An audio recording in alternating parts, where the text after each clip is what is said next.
Subscribe now and press the bell icon. Never miss an update. Hello viewers, we are watching मां Saraswati live classes. आज की इस class में मैं आपके साथ 10th क्लास मैथमेटिक्स के चैप्टर नंबर 8 जिसका नाम है इंट्रोडक्शन टू ट्रिग्नोमेट्री का इंट्रोडक्शन डिस्कस करूंगी। उसमें क्या कंसेप्ट यूज करेंगे हम उसके बारे में डिस्कस करेंगे। सबसे पहले हम जान लेते हैं कि ट्रिग्नोमेट्री होता क्या है और ये कहाँ से निकला है वर्ड। तो ट्रिग्नोमेट्री जो वर्ड है is derived from Greek words trigon and metron. इनसे फाइंड आउट, इनसे निकला है ये। देखिए इसका मीनिंग क्या है। ट्राई का मतलब है 3, गोन का मतलब है साइड्स एंड मिट्रन का मतलब है measure. Means we have to measure the 3 sides of a triangle. Basically trigonometry किसके अराउंड घूमेगा? राइट एंगल ट्रायंगल के अराउंड घूमेगा ये trigonometry.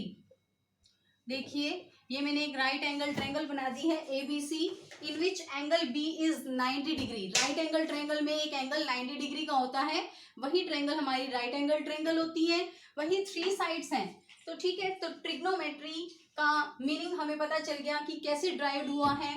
Trigonometry is the study of relationships between the sides and angles of a triangle. तो यहाँ से हमें इस कंसेप्ट का पता चल गया कि what is trigonometry. Basically it is study of relationships between sides and angles of a triangle. और ट्रायंगल भी कौन सी? Right angle triangle. अब हम बात करते हैं कि हम ट्रिग्नोमेट्री का क्या यूज है, क्यों पढ़ते हैं। ठीक है, सपोज आप लोग ही दिल्ली में घूमने गए और वहां पर कुतुब मीनार देखने चले जाते हो और एक स्टूडेंट यहाँ पर खड़ा है, यहाँ पर C पॉइंट पर खड़ा है और यहाँ से वो कुतुब मीनार को देख रहा है। सपोज ये AB जो रिप्रेजेंट कर रहा है कुतुब मीनार की हाइट को रिप्रेजेंट कर रहा है और यहाँ पर एक स्टूडेंट खड़ा होकर इस कुतुब मीनार को देख रहा है, मीन्स AB को देख रहा है। ठीक है, तो यहाँ पर जब वो देख रहा है तो डायरेक्टली इसकी हाइट उसे नहीं पता होती कि क्या है वो हाइट, और यहाँ से इस डिस्टेंस का भी नहीं पता होता। तो ट्रिग्नोमेट्री का हाइट और डिस्टेंस को फाइंड आउट करने में यूज किया जाता है।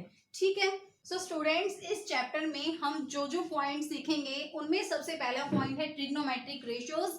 उसके बाद आएगी एक टेबल, उस टेबल को भी याद रखने का तरीका मैं आपको बताऊंगी, एक ट्रिक बताऊंगी जिससे आपको वो टेबल इजीली बनानी आ जाएगी और आपको एग्जाम में भी वो ध्यान रहेगी। उसके अलावा जो थर्ड टॉपिक रहेगा कॉम्प्लीमेंट्री एंगल्स का, इस साल के लिए वो टॉपिक जो है सिलेबस से डिलीट हो चुका है, तो इस बार वो आपको पढ़ने की जरूरत नहीं है, एग्जाम में नहीं आएगा।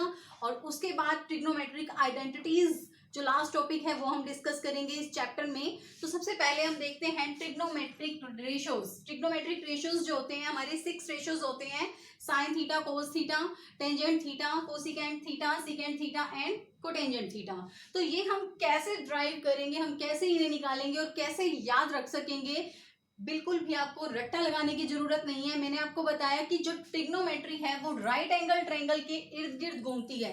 अगर हम ट्रिग्नोमेट्री की बात कर रहे हैं तो मीन्स हम राइट एंगल ट्रायंगल की बात कर रहे हैं। तो देखिए राइट एंगल ट्रायंगल ABC मैंने यहाँ बना रखी है जिसमें एंगल B 90 डिग्री का है। एंगल A और एंगल C जो है वो दोनों एक्यूट एंगल्स हैं। एक्यूट एंगल्स का मतलब दोनों के दोनों 90 डिग्री से कम होंगे। ठीक है, क्योंकि इन दोनों का सम 90 डिग्री होगा because sum of 3 angles of triangle is 180 degree. तो देखिए अब हमें ये एंगल A, अगर मैं बात करूं इस एंगल A की, इस एंगल के जो सामने साइड दे रखी है मींस जो BC दे रखी है, तो ये इस एंगल A के अपोजिट साइड है।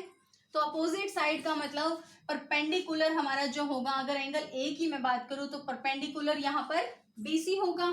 ठीक है, और इस एंगल A के जो साथ वाली साइड है इसे हम बोलेंगे side adjacent to angle A, और ये जो AC है ये होगा हाइपोटेन्यूज। तो पाइथागोरस प्रॉपर्टी आप पिछली क्लासेस में भी पढ़ चुके हैं कि हाइपोटेन्यूज जो होती है वो सबसे बड़ी लेंथ होती है। हाइपोटेन्यूज का square is equal to base का स्क्वायर प्लस में परपेंडिकुलर का स्क्वायर। तो देखिए side adjacent to angle AB, ये हो जाएगी AB side adjacent to angle A। ठीक है, और जो BC है वो क्या हो जाएगी? Side opposite. ये BC क्या है? Side opposite to angle A। तो एंगल A के अपोजिट वाली साइड BC जो होगी वो परपेंडिकुलर हो जाएगी और एंगल A के साथ वाली जो साइड है वो एडजेसेंट साइड्स हो जाएगी। अब बात करते हैं कि ट्रिग्नोमेट्रिक रेशियोज हम कैसे फाइंड आउट करेंगे। 6 रेशियोज हैं, उसी तरीके से मैंने यहाँ पर हेक्सागन बना दिया, रेगुलर हेक्सागन्स जिसकी सभी साइड्स बराबर होंगी। तो बेसिकली आपको ध्यान रखने के लिए क्या करना है, ये जो सी वाले हैं कोस, कोटेंजेंट और कोसिकेंट, ये एक लाइन में लिख देने हैं। बाकी तीन जो ट्रिग्नोमेट्रिक रेशियोज हैं वो एक लाइन में लिख देने हैं, जैसे साइन ए, टेंजेंट ए और सिकेंट ए मैंने एक लाइन में लिख दिए। और एक लाइन में देखो सी वाले वर्ड्स वाले कोस, फिर कोट और फिर कोसेक, ये आ गया। अब हम क्या करेंगे, इसके कॉर्नर पॉइंट्स को ज्वाइन कर लेंगे। तो साइन ए का अपोजिट जो होगा वो कोसिकेंट होगा। तो देखिए ये साइन, ये इसका कॉर्नर पॉइंट है और ये कोसिकेंट का कॉर्नर पॉइंट है। तो साइन ए का अपोजिट हो जाएगा कोसिकेंट ए। आपको ध्यान रखने की जरूरत नहीं है, अगर आप ये फिगर बना लेंगे तो इजिली आपको पता चल जाएगा कि साइन का अपोजिट होगा कोसिकेंट और कोस का अपोजिट होगा सिकेंट। ये मैंने ज्वाइन कर दिया दोनों कॉर्नर को। ऐसे ही इस कॉर्नर को हम इस कॉर्नर से ज्वाइन कर देंगे, तो टेंजेंट का अपोजिट हो जाएगा कोटेंजेंट। और इन्हें भी फाइंड आउट करने के लिए आपको एक मंत्र याद रखने की जरूरत है, PBP बाय HHB। या तो आप इसे बोल सकते हैं पंडित बद्री प्रसाद और हर हर बोले, या फिर आप ये कह सकते हैं कि पाकिस्तान भूखा प्यासा, हिंदुस्तान हरा भरा। तो इस तरीके से आप इन्हें याद रख सकते हैं। तो देखिए साइन ए किसके बराबर हो जाएगा, P बाय H के बराबर, ठीक है।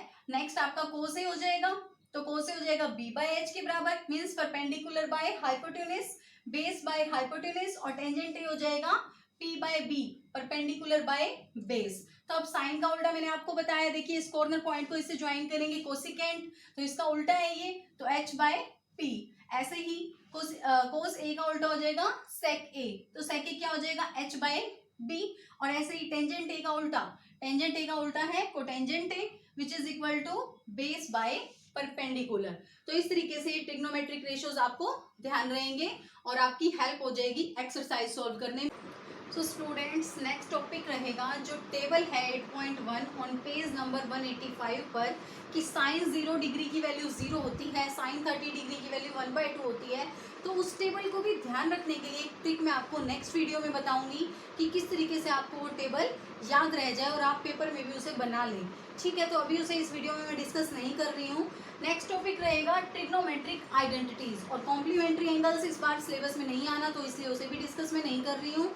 ट्रिग्नोमेट्रिक आइडेंटिटीज जो आपको ध्यान रखनी है, जो लास्ट एक्सरसाइज में यूज होंगी, sine square A plus cos square A is equal to 1, secant square A minus tangent square A is equal to 1, cosecant square A is equal to 1 plus cot square A. इससे आप क्या कर सकते हैं, sign square ए की value निकाल सकते हैं। साइन स्क्वायर ए की वैल्यू अगर हमें निकालनी है तो यहाँ से किसके बराबर होगी, 1 माइनस कोस स्क्वायर ए के बराबर, ठीक है। इसी तरीके से आप कोस स्क्वायर ए की वैल्यू भी निकाल सकते हैं, which is equal to 1 minus sine square A. और यहाँ से हम सिकेंड स्क्वायर ए की वैल्यू निकाल सकते हैं, secant square A is equal to 1 plus tangent square A, ठीक है। और या फिर टेंजेंट स्क्वायर ए की अगर हमें वैल्यू निकालनी है तो टेंजेंट स्क्वायर ए की वैल्यू हो जाएगी सिकेंड स्क्वायर ए माइनस 1। इसी तरीके से cosecant square A is equal to 1 plus cot square A. तो कोट स्क्वायर ए अगर इधर आ जाएगा तो कोसिकेंड स्क्वायर ए, यहाँ से cosecant square A minus cot square A is equal to 1 हो जाएगा। और अलग से अगर आपको कोट स्क्वायर ए की वैल्यू निकालनी है, which is equal to cosecant square A minus 1 is equal to cot square A. तो इन आइडेंटिटीज को हम मॉडिफाई करके, सिंप्लीफाई करके दूसरी फॉर्म में कन्वर्ट कर सकते हैं और इनकी हेल्प से हम दूसरी वैल्यूज भी निकाल सकते हैं। बेसिकली आपको ये 3 आइडेंटिटीज ध्यान रखनी पड़ेंगी। उसके अलावा ये टेबल मैं आपको नेक्स्ट वीडियो में बता दूंगी। और ट्रिग्नोमेट्रिक रेशियोज मैंने आपको निकालने सिखा दिए हैं, किस तरीके से निकालने हैं। Thank you.